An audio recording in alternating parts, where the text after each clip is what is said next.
O voo 111 da Swissair está indo de Nova York para Genebra. Os passageiros estão começando a relaxar e aproveitar a viagem. Os passageiros das classes executiva e econômica não imaginavam que havia algo errado. Quando a iluminação é desligada, alguns passageiros ficam levemente preocupados. Não se preocupe, vamos aterrissar em poucos instantes. Mas na cabine de controle a história é diferente. Temos que pousar agora! Dava para ouvir um sinal de alerta e eu não sabia o que aquilo significava. Os pilotos não estão conseguindo controlar o avião. Poucos a bordo percebem que lhes restam apenas minutos de vida. Desastres não acontecem simplesmente. Eles são provocados por uma cadeia de eventos decisivos. Vamos desvendar as decisões fatais daqueles últimos segundos, pouco antes do desastre. Segundos fatais. Tragédia no voo da Swissair. Goldensbridge, Nova York. 2 de setembro de 1998. 4h46 da tarde.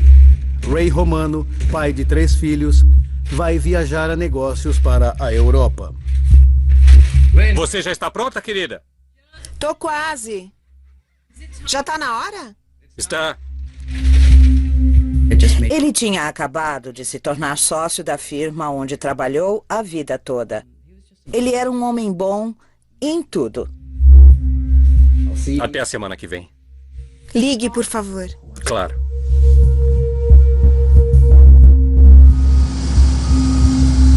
Sete e 45 da noite. Horário de verão na costa leste. Aeroporto JFK de Nova York. 215 passageiros embarcam no voo 111 da Swissair, com destino a Genebra, Suíça.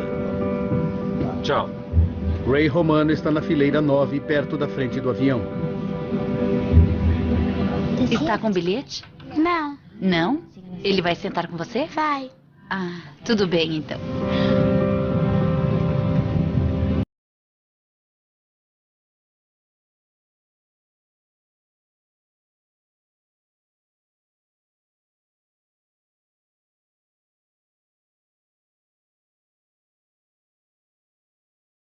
O comandante Urs Zimmermann e o primeiro oficial Stefan Lowe vão pilotar durante as 8 horas de viagem noturna.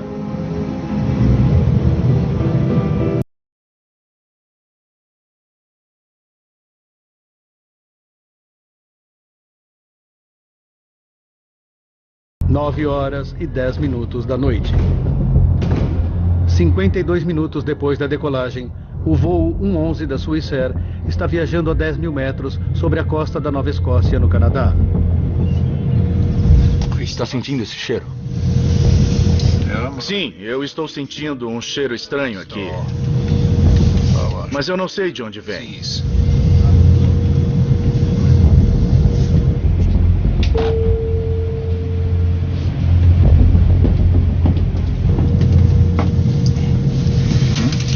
Está tudo bem? Você está sentindo um cheiro estranho aqui na cabine? Tem um cheiro estranho aqui, sim. Está sentindo? Estou, mas onde estão os passageiros não tem nada. Deve ser o ar-condicionado, não é mesmo? É.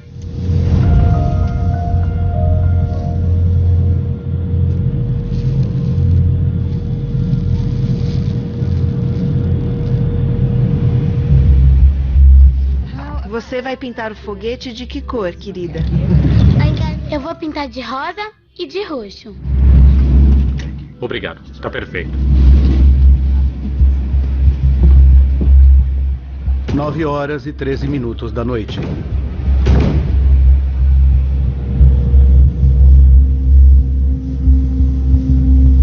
Tem planos para fazer quando chegar em casa?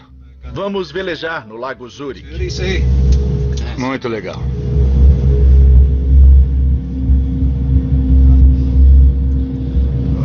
Isso aqui não está nada bom. Dá uma olhada. Não está nada bom. O comandante Zimmermann decide pousar para fazer uma revisão no avião. Aqui é o voo 111 da Swissair. nós temos fumaça na cabine de comando e estamos solicitando um retorno imediato a um local conveniente. Por favor, talvez Boston? Entendido, 11. O controle de tráfego aéreo lhe diz que o aeroporto de Halifax está bem mais perto do que Boston, apenas 122 quilômetros de distância. Você prefere ir para Halifax? Afirmativo para o voo Swissair 111. Preferimos Halifax a partir de nossa localização.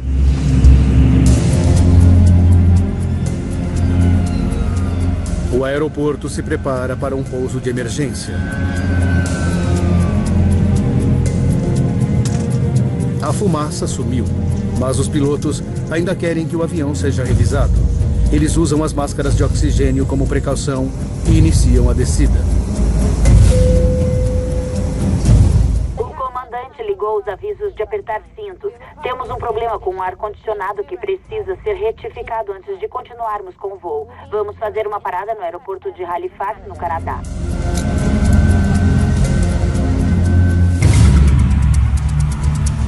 Centro de controle de tráfego aéreo em Moncton, New Brunswick.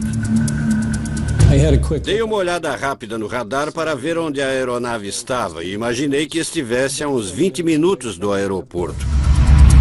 É tarefa de Bill Pickrell guiar o avião em segurança até Halifax. Ia ser uma operação bastante simples. Eles estavam alinhados quase que perfeitamente para uma aproximação direta naquele momento. Swissair 111, boa noite. Posso guiá-los para a pista 06 em Halifax? Sim, um posicionamento para a A6 vai ser ótimo. Swissair 111. Entendido. Uma aproximação em curso contrário para a pista 06. 48 quilômetros de voo até a cabeceira. Precisamos mais do que 48 quilômetros. Swissair 111, entendido. Vire para a esquerda seguindo a 0130. O avião está muito alto para conseguir chegar a Halifax na primeira passagem. Como regra geral, naquela distância do aeroporto, o ideal seria que a aeronave estivesse a cerca de 3.000 metros. Neste caso, eles estavam a 6.000 ou mais. Os pilotos fazem a volta enquanto vão descendo mais. Swissair 111, preciso saber quantos passageiros estão a bordo e vocês têm que despejar o combustível excedente. Entendido, temos que despejar combustível. Posso fazer isso nessa área durante a descida? Minha reação foi me virar para meu colega ao lado e dizer não. Ele precisa despejar combustível agora. E então imediatamente verificar onde seria seguro fazer aquilo e ao mesmo tempo mantê-los perto do aeroporto. Bill Pickrell sugere que eles despejem sobre o aeroporto ou façam uma volta mais longa e despejem sobre o oceano. Os pilotos preferem o oceano. Vai ser uns 16 quilômetros antes de você ficar perto da costa. Você ainda está a cerca de 40 quilômetros do aeroporto e tem que chegar aqui bem depressa. Tudo bem, está bom para nós. Por favor, me avise quando eu vou poder começar a despejar o combustível. 9h23 da noite. O comandante inicia os procedimentos para cuidar da fumaça sem origem conhecida. Interruptor da cabine selecionado. Ele corta a energia desnecessária na cabine.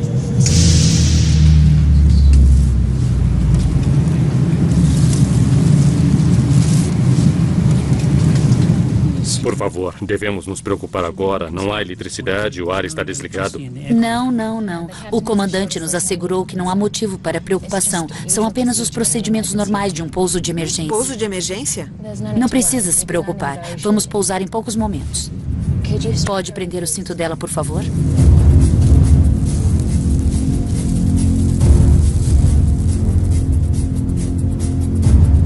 Nove horas e 24 minutos da noite.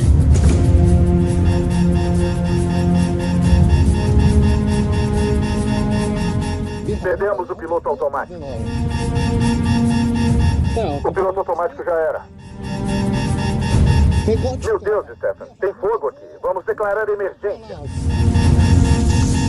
Swissair 111, declarando emergência agora. Entendido. Ai, meu Deus. A aeronave está a pelo menos 6 minutos do aeroporto. No fundo, eu escutava um som de alerta para os pilotos e eu não tinha ideia do que aquilo significava.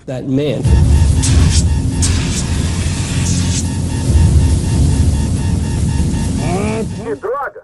Aqui é um 11, estamos começando a despejar combustível. Temos que pousar agora. Swissair 11, entendido.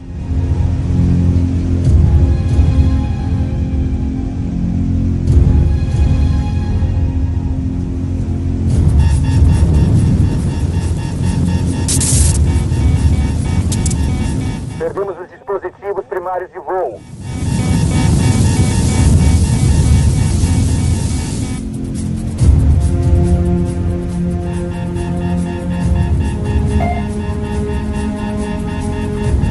Perdemos o transponder.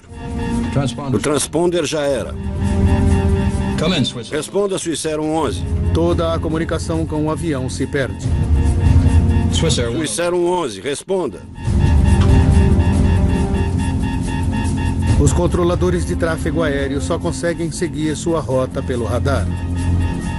Swissair 11, responda. Percebemos que a aeronave estava se afastando do aeroporto e estava seguindo para o oeste, descendo a costa. E então percebemos que algo tinha dado muito errado.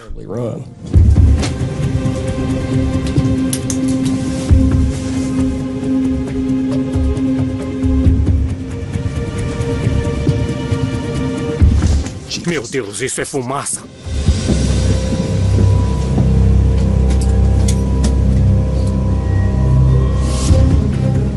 Por favor, temos assentos lá atrás. Siga até ao fundo. Meus colegas vão ajudá-lo.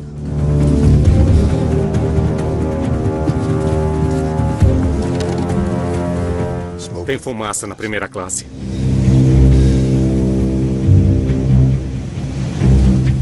Durante 6 minutos, Bill Pickrell observa a rota estranha do avião. Dá uma sensação de desamparo ficar sentado ali sem ser capaz de fazer nada. 9h30 da noite.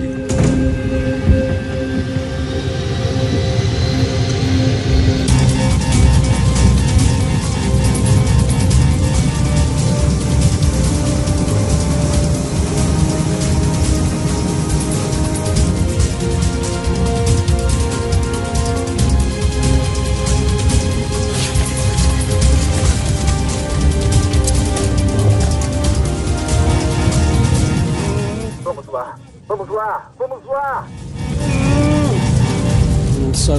De repente, eles viraram para o sul, em direção ao mar aberto.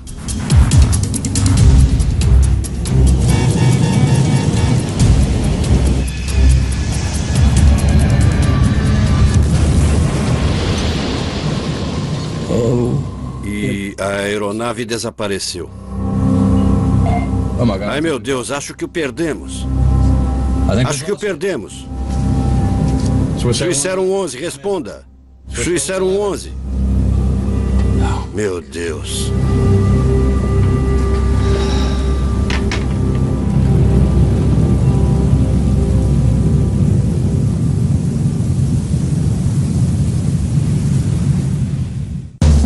O que alguns chamam de amor. I have this real true love for them. O que outros chamam de beleza. I'm a model. I've been on the front of a magazine. O que muitos nem sabem nomear. I personally have never seen anything like it in my life before or after. Tabu. Hoje, às 9h30 da noite no Nat Geo.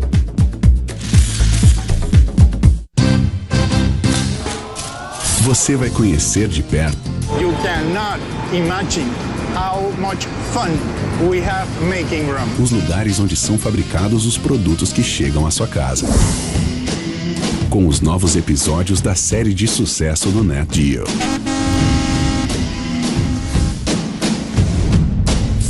Mega Máquinas. Toda quinta às 8h30 da noite no Nat Geo. Passa repelente. Esse calor? Tá louco. Off Refresh. Uau, é refrescante. É o fim da dança dos mosquitos. Novo Off Refresh. Proteção duradoura contra pernilongos com sensação refrescante na pele.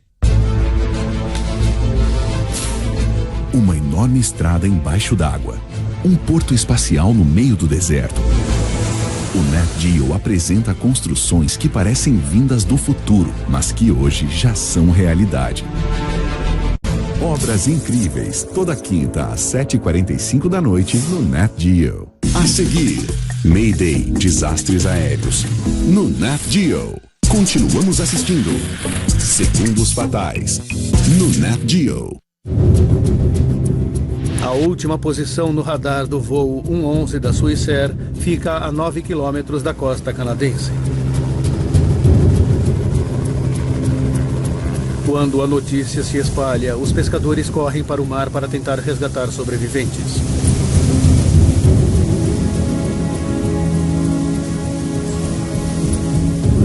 Só pensamos em pegar os barcos à noite e ir até lá para tentar ajudar o máximo que pudéssemos.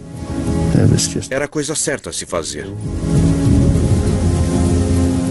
Wayne Manuel leva 1 hora para chegar ao local.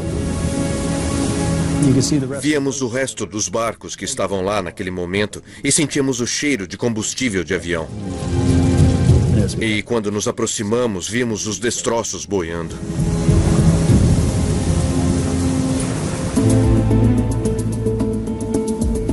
A 865 quilômetros dali, em Golden Bridge, Nova York, Lynn Romano está vendo o noticiário. O piloto conseguiu avisar pelo rádio que havia fumaça na cabine de comando antes que o avião sumisse do radar a 3.000 metros de altitude. Eu vi que tinha acontecido um acidente com um avião e aquilo me deu um arrepio. Eu fiz o sinal da cruz porque queria rezar por aquelas pessoas. Ninguém sabia se estavam vivas ou mortas. Era um voo que saiu de Nova York e estava a caminho de Genebra. Tom, nos conte o que você está ouvindo e vendo de onde você está. Quanto mais eu via as notícias, mais eu tinha certeza de que era o avião dele. Durante toda a noite, veículos de emergência se posicionaram no litoral, à espera de possíveis sobreviventes. Eu liguei para um número 0800 e disse que meu marido estava no voo 111 da Swissair no assento 9F. Eu tinha todas as informações e queria que alguém me confirmasse se ele estava naquela aeronave. Foi o voo da Swissair 111? Eu sabia que era o avião em que ele estava.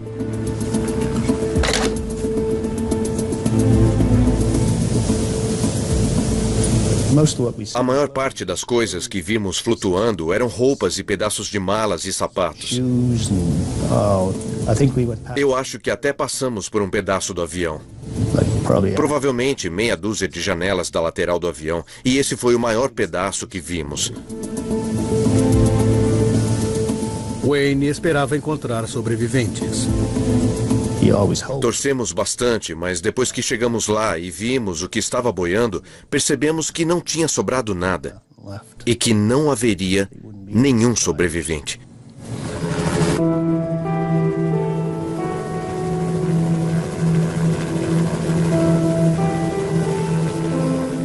A terrível notícia é confirmada de manhã bem cedo. Todas as 229 pessoas a bordo do voo 111 da Swissair tinham morrido. Eles simplesmente me disseram que não havia sobreviventes. E eu não me lembro de quase nada depois daquilo. Parecia que minha alma estava sendo sugada para fora do corpo.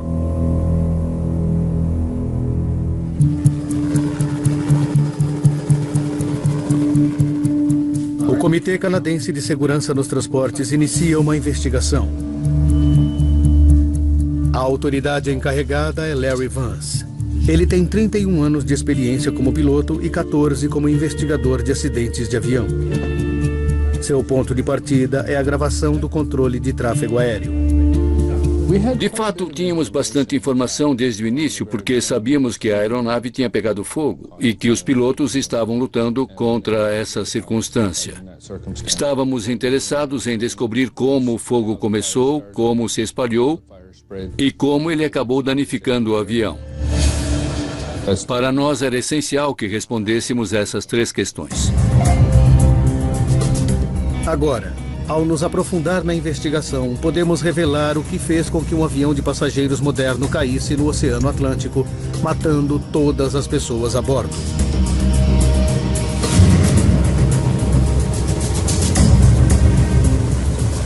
Antes que os investigadores consigam estabelecer o que provocou o incêndio no voo 111 da Swissair, eles precisam recuperar os destroços.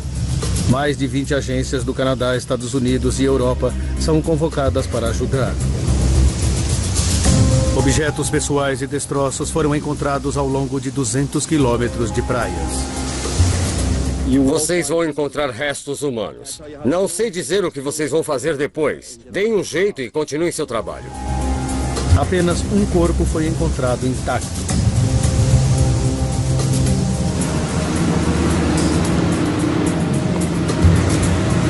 Mergulhadores e veículos submarinos por controle remoto vasculham os destroços a 54 metros no fundo do mar.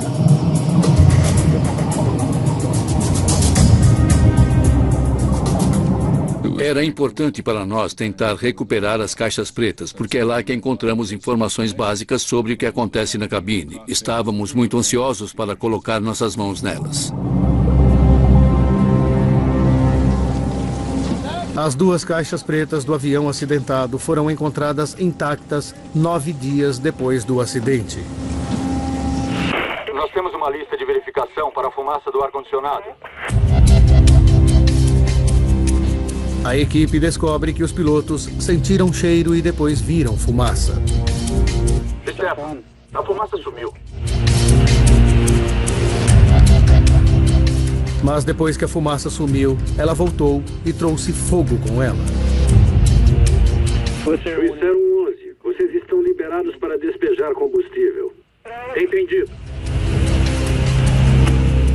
Mas os investigadores descobrem um pouco mais. A informação sobre os últimos 6 minutos estava faltando, e isso foi uma decepção para nós. Achávamos que teríamos toda a informação até o momento do impacto, mas na verdade não tínhamos. As caixas pretas não fornecem nenhuma resposta rápida. Mas Vance continua achando que os destroços do avião guardam muitas pistas.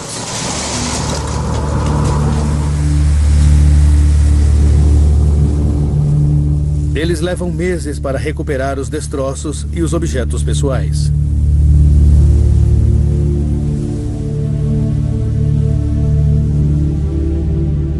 Os parentes consternados são convidados a virem buscar os objetos de seus entes queridos. A bagunça era indescritível. Havia malas que pareciam que o demônio tinha mexido nelas. E, por outro lado, havia coisas que estavam em perfeitas condições e que só foram retiradas da água. Lynn vê o caderno onde o marido tinha feito uma lista de compras naquela manhã. O fato de que seu caderno estava ali e podia ser lido, revistas estavam intactas, mas nenhum dos passageiros, me fez perguntar por quê? Como isso pôde acontecer? Eles explicaram simplesmente que tinha sido a Força G. E você sabe o que acontece. Foi aí que eu desejei não ter perguntado.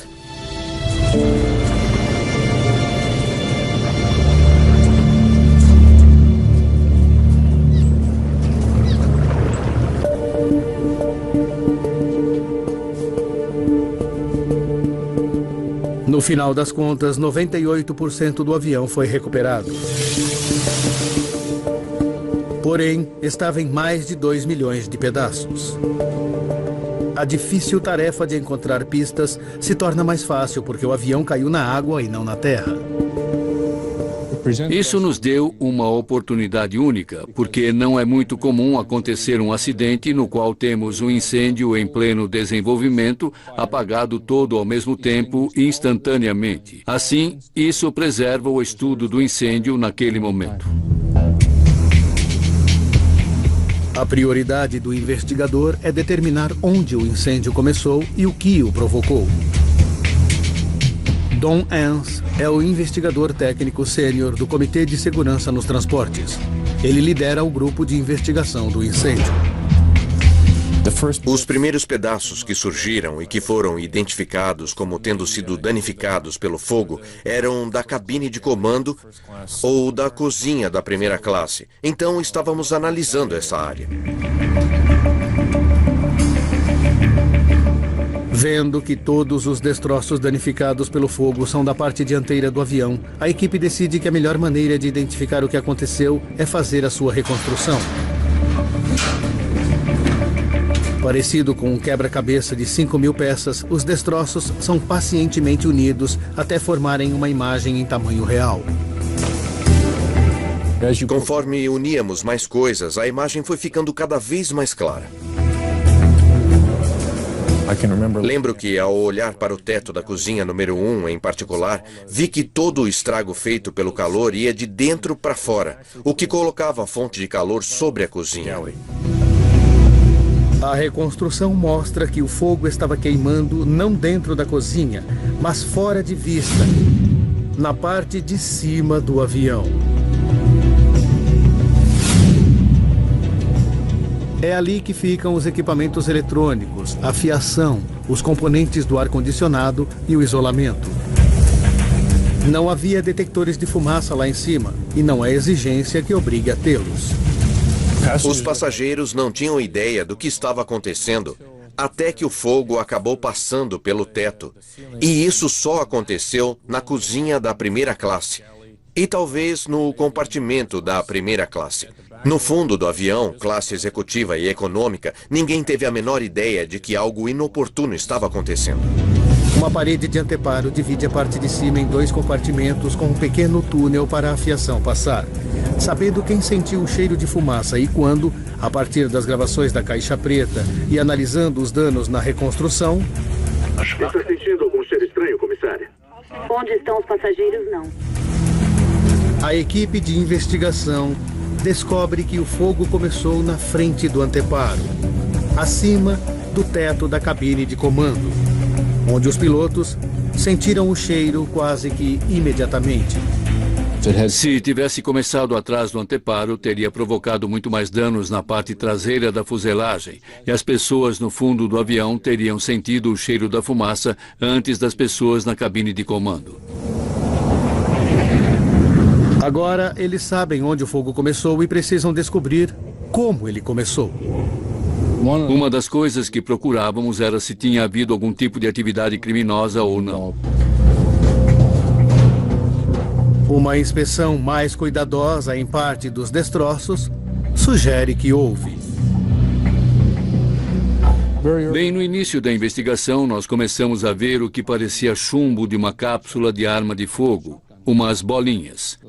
Elas estavam por toda parte, nos assentos, encostos, etc. Nós estávamos achando que alguém poderia ter feito disparos no avião. A questão era sobre se o fogo era parte de uma conspiração terrorista, se alguém teria embarcado no avião com uma arma de fogo. Até que eles descobriram o que havia no porão do avião. No final das contas, eram pontinhas de canetas esferográficas, aquelas coisas redondas que se põem na ponta das canetas esferográficas. Havia dezenas de milhares daquelas coisinhas.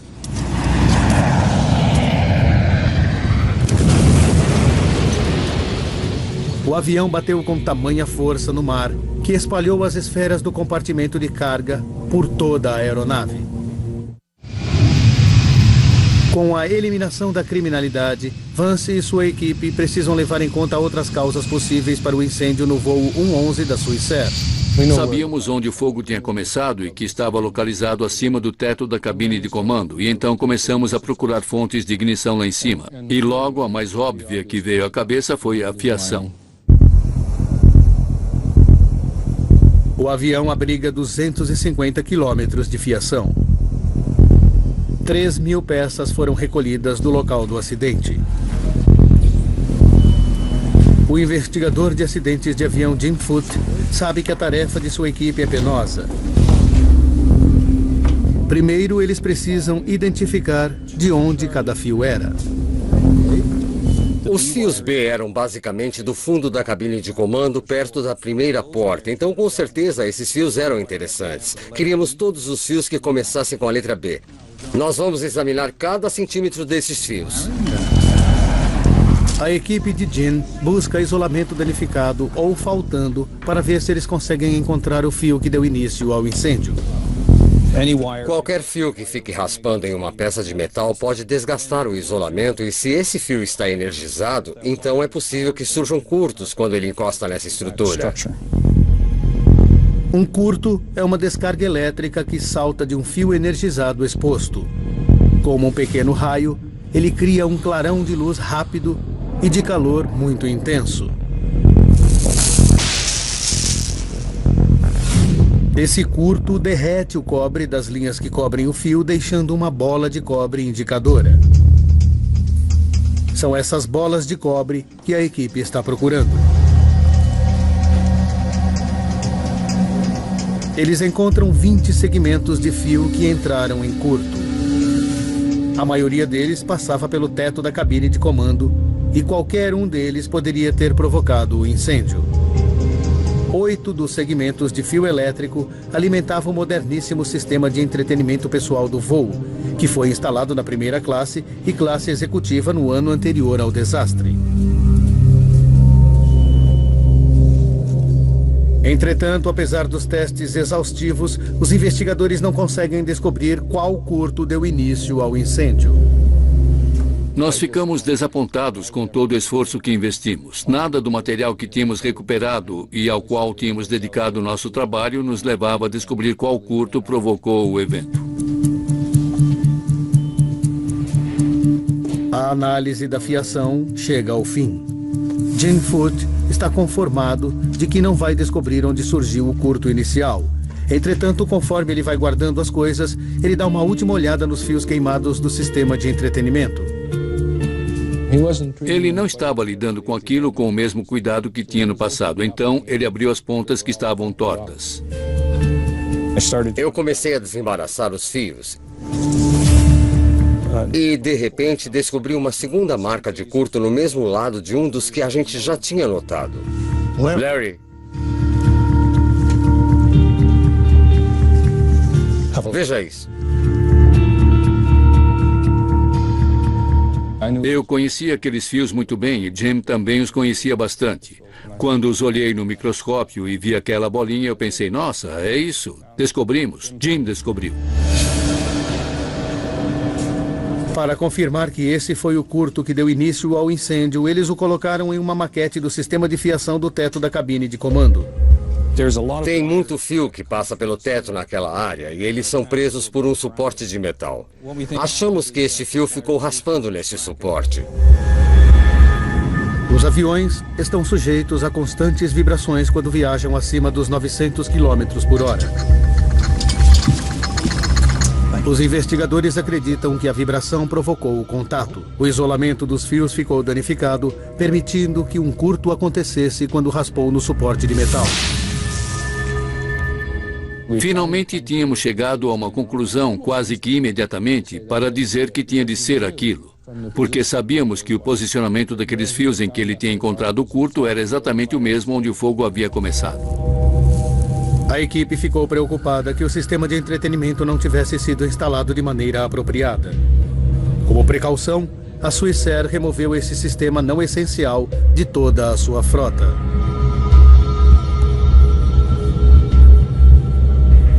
O posicionamento é exatamente o mesmo. Os investigadores tinham descoberto a origem do incêndio no voo 111 da Swissair, mas havia mais perguntas que eles queriam responder. Eles sabiam que os pilotos não conseguiriam evitar o incêndio, mas precisavam saber se eles poderiam ter evitado o acidente. Como investigadores, temos de dizer em que circunstâncias aqueles pilotos se encontravam e que os obrigou a fazerem o que fizeram, provocando a perda da aeronave.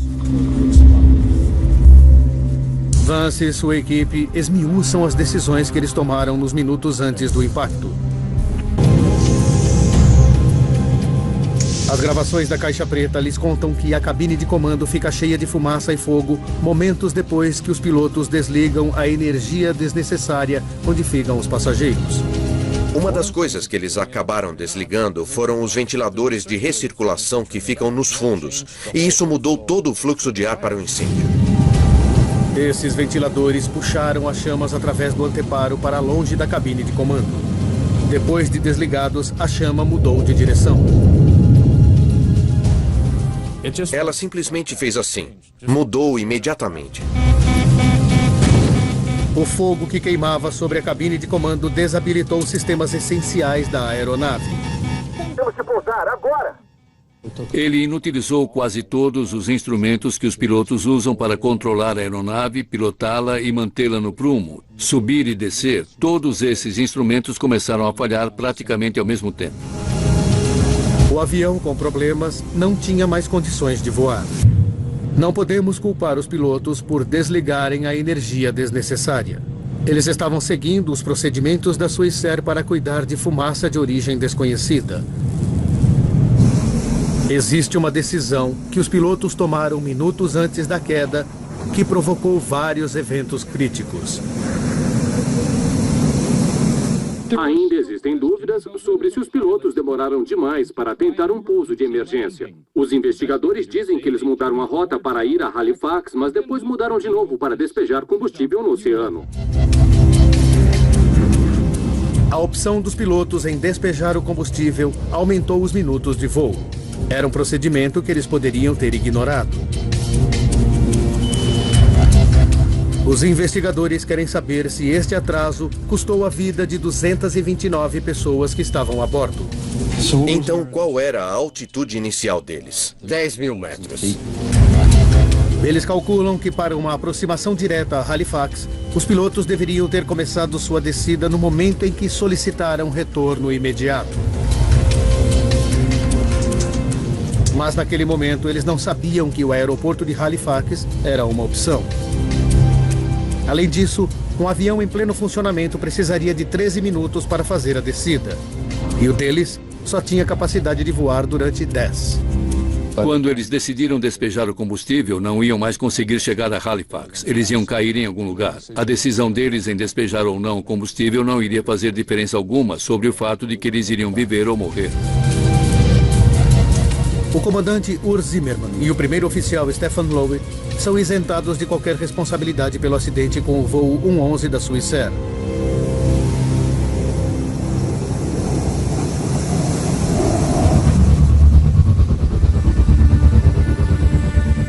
A equipe de investigação conseguiu reconstruir a parte dianteira do avião, determinando onde o incêndio começou e descobriu o curto que o provocou.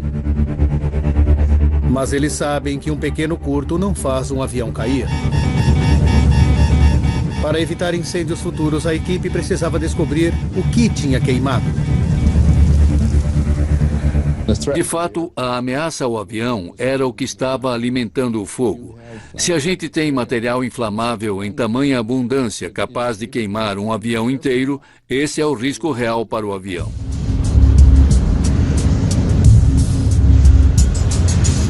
Todos os materiais nos aviões americanos precisam ser submetidos a um teste de inflamabilidade feito pelas autoridades federais de aviação americanas antes de serem usados. Mas alguma coisa na parte de cima do Swissair 111 era claramente inflamável. Não consigo pensar em nada naquela área que pudesse promover um incêndio. Sua atenção é atraída para um material metálico brilhante que cobria o isolamento de fibra de vidro, o politereftalato de etileno, mais conhecido como mylar metalizado. Nós recuperamos parte do material da manta de isolamento, o mylar metalizado flutuando no mar. Havia pequenos pedaços dele, como imaginamos, e eles mostravam marcas de queimadura. Dava para ver que tinham pegado fogo. O mylar metalizado foi instalado em 699 aviões americanos registrados. Se foi ele que alimentou o fogo, todos eles estavam correndo risco. Tínhamos uma boa quantidade dele que conseguimos recuperar, que não estava queimado, e de onde tiramos um pedacinho e o colocamos no chão do hangar e acendemos um fósforo nele.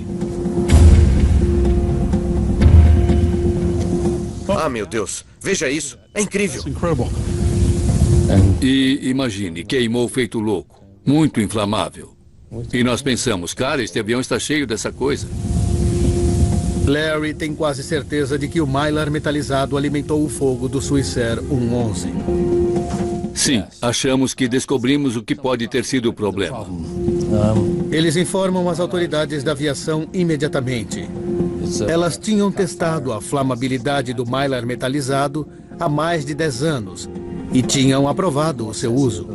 Uma das coisas que fizemos foi analisar a história desse Mylar metalizado para ver se tinha havido chances de identificá-lo como um material perigoso.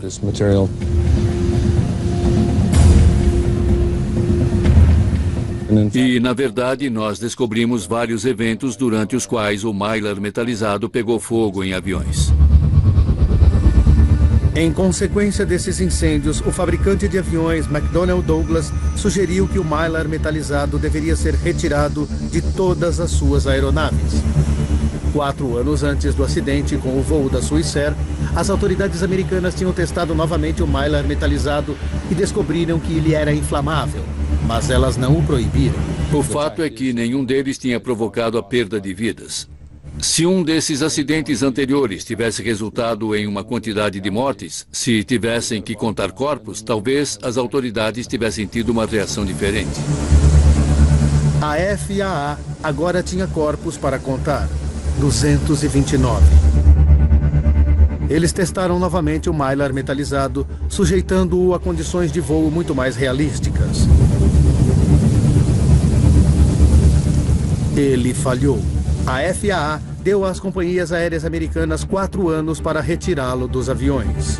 Sabemos que obtivemos resultados porque havia sangue no mar e havia uma quantidade de mortos. Assim, as pessoas prestaram atenção naquilo e conseguimos dar um passo à frente com nossa preocupação com a segurança, conseguindo que ela fosse aceita. A investigação sobre o voo 111 da Swissair foi a mais longa que o Comitê de Segurança nos Transportes canadense realizou. Foram necessários 4 anos e meio para completá-la. Usando as informações detalhadas que os investigadores descobriram, nós agora podemos revelar exatamente o que aconteceu no voo 111 da Swissair e o que os pilotos tiveram de encarar minutos antes do impacto. 21 minutos para o desastre. Um curto em um fio no alto do avião fez com que o Mylar metalizado pegasse fogo. Os pilotos sentem um cheiro estranho, mas acham que há um problema no ar-condicionado. 18 minutos para o desastre. Eles veem a fumaça, decidem pousar e seguem em direção a Halifax. 16 minutos para o desastre. Os ventiladores do ar-condicionado puxam o fogo para os fundos do avião, o que faz com que a fumaça na cabine de comando desapareça. 11 minutos para o desastre. Enquanto fazem a volta para baixar a altitude, os pilotos decidem fazer uma volta mais longa para despejar combustível no mar, mas não sabem o que está acontecendo na parte de cima do avião.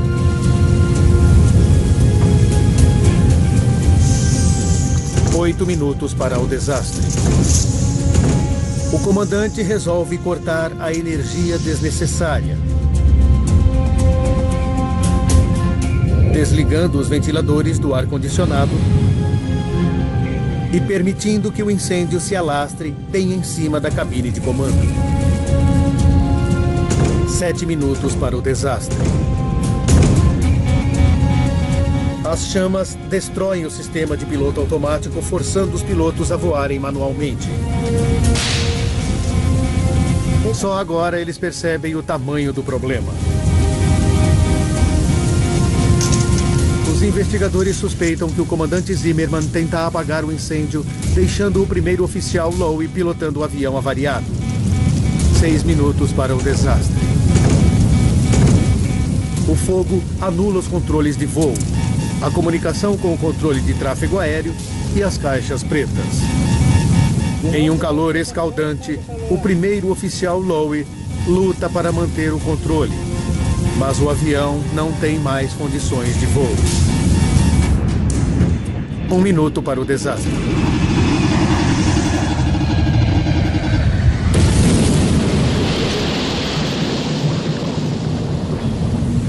Todos os passageiros e a tripulação estão mortos.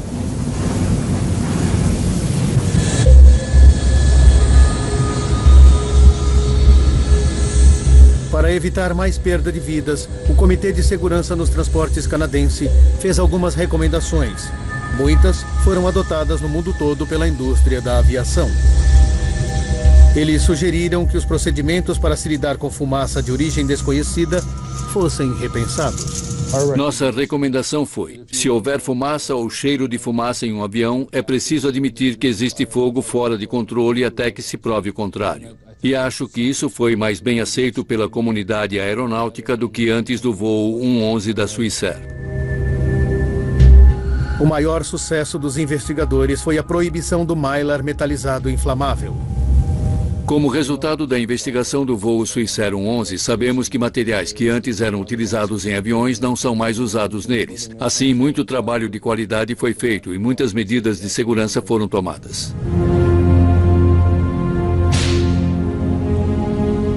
Enquanto o mylar metalizado não é mais usado em países ocidentais, companhias aéreas de alguns países em desenvolvimento ainda não foram convencidas de que devem removê-los de suas aeronaves, ainda que coloque vidas em risco.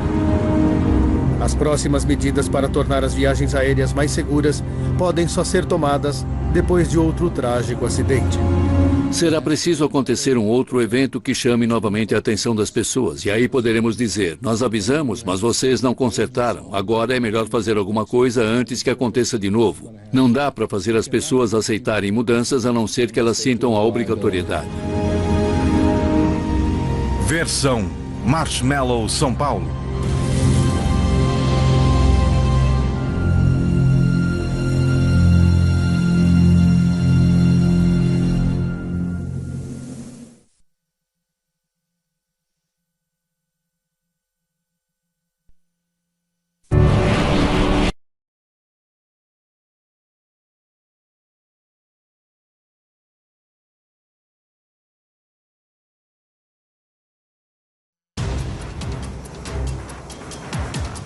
O voo 111 da Swissair está indo de Nova York para Genebra. Os passageiros estão começando a relaxar e aproveitar a viagem. Os passageiros das classes executiva e econômica não imaginavam que havia algo errado. Quando a iluminação é desligada, alguns passageiros ficam levemente preocupados. Não se preocupe, vamos aterrissar em poucos instantes. Mas na cabine de controle a história é diferente. Temos que pousar agora! Dava para ouvir um sinal de alerta e eu não sabia o que aquilo significava.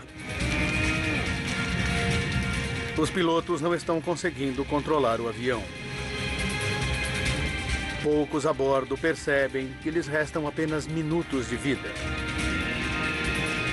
Desastres não acontecem simplesmente. Eles são provocados por uma cadeia de eventos decisivos. Vamos desvendar as decisões fatais daqueles últimos segundos, pouco antes do desastre. Segundos fatais. Tragédia no voo da Swissair. Goldensbridge, Nova York. 2 de setembro de 1998. 4h46 da tarde. Ray Romano, pai de 3 filhos, vai viajar a negócios para a Europa. Você já está pronta, querida? Tô quase. Já tá na hora? Está. Ele tinha acabado de se tornar sócio da firma onde trabalhou a vida toda. Ele era um homem bom em tudo. Até a semana que vem. Ligue, por favor. Claro.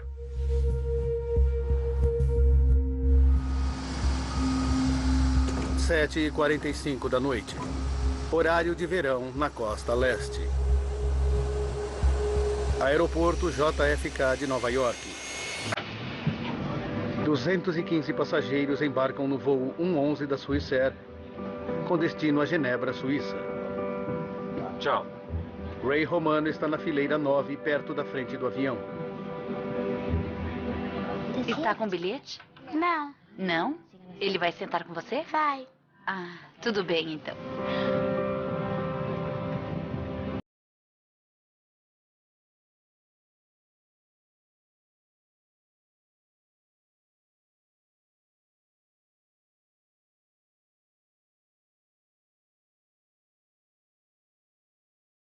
O comandante Urs Zimmermann e o primeiro oficial Stefan Lowe vão pilotar durante as 8 horas de viagem noturna.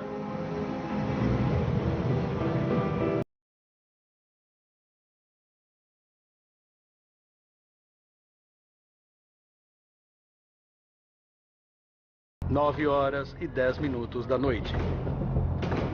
52 minutos depois da decolagem, o voo 111 da Swissair está viajando a 10 mil metros sobre a costa da Nova Escócia, no Canadá. Está sentindo esse cheiro? Sim, eu estou sentindo um cheiro estranho aqui. Mas eu não sei de onde vem.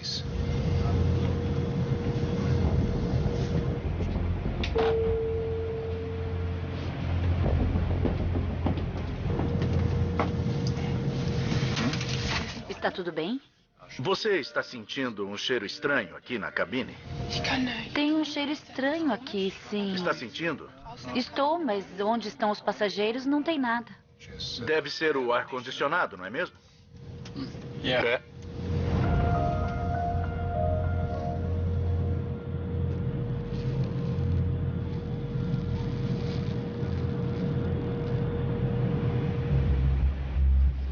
Você vai pintar o foguete de que cor, querida? Tragédia no voo da Swissair. Goldensbridge, Nova York. 2 de setembro de 1998. 4h46 da tarde. Ray Romano, pai de 3 filhos, vai viajar a negócios para a Europa. Você já está pronta, querida? Tô quase. Já tá na hora? Está. Ele tinha acabado de se tornar sócio da firma onde trabalhou a vida toda.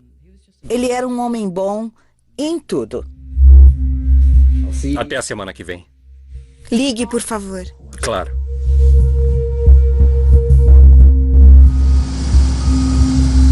Sete e 45 da noite. Horário de verão na costa leste. Aeroporto JFK de Nova York. 215 passageiros embarcam no voo 111 da Swissair, com destino a Genebra, Suíça. Tchau.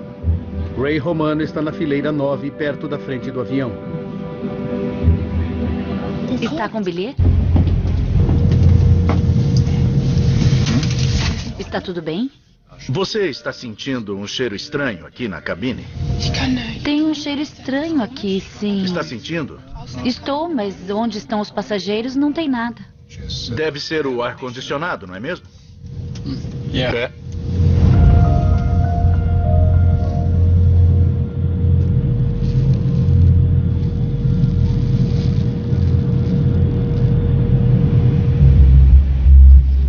Você vai pintar o foguete de que cor, querida? Eu vou pintar de rosa e de roxo.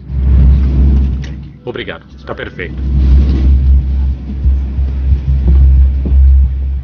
9 horas e 13 minutos da noite.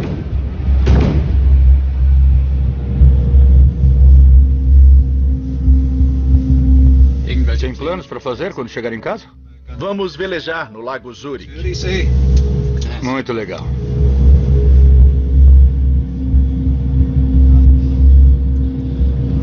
Isso aqui não está nada bom.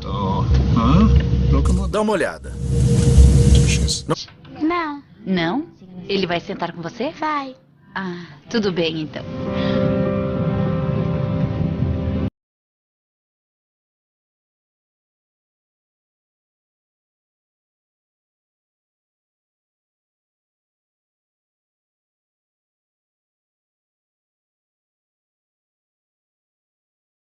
O comandante Urs Zimmermann e o primeiro oficial Stefan Lowe vão pilotar durante as 8 horas de viagem noturna.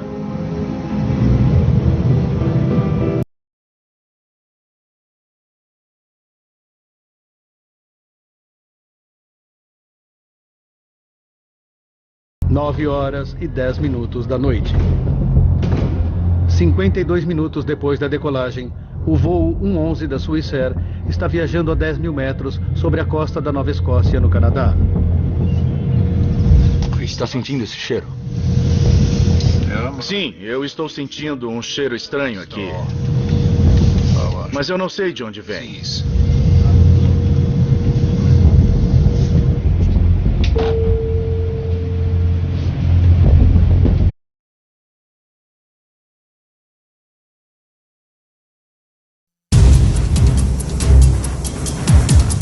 O voo 111 da Swissair está indo de Nova York para Genebra. Os passageiros estão começando a relaxar e aproveitar a viagem. Os passageiros das classes executiva e econômica não imaginavam que havia algo errado. Quando a iluminação é desligada, alguns passageiros ficam levemente preocupados. Não se preocupe, vamos aterrissar em poucos instantes. Mas na cabine de controle a história é diferente. Temos que pousar agora! Dava para ouvir um sinal de alerta e eu não sabia o que aquilo significava. Os pilotos não estão conseguindo controlar o avião. Poucos a bordo percebem que lhes restam apenas minutos de vida. Desastres não acontecem simplesmente. Eles são provocados por uma cadeia de eventos decisivos. Vamos desvendar as decisões fatais daqueles últimos segundos, pouco antes do desastre. Segundos fatais. Não está nada bom.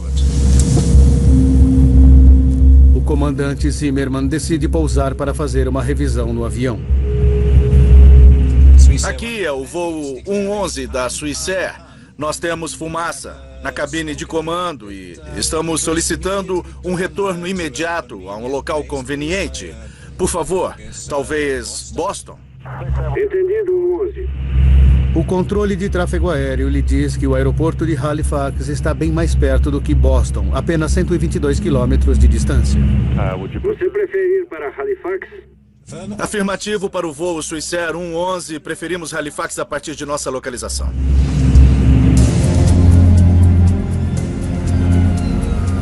O aeroporto se prepara para um pouso de emergência. A fumaça sumiu, mas os pilotos ainda querem que o avião seja revisado. Eles usam as máscaras de oxigênio como precaução e iniciam a descida. O comandante ligou os avisos de apertar cintos. Temos um problema com o ar-condicionado que precisa ser retificado.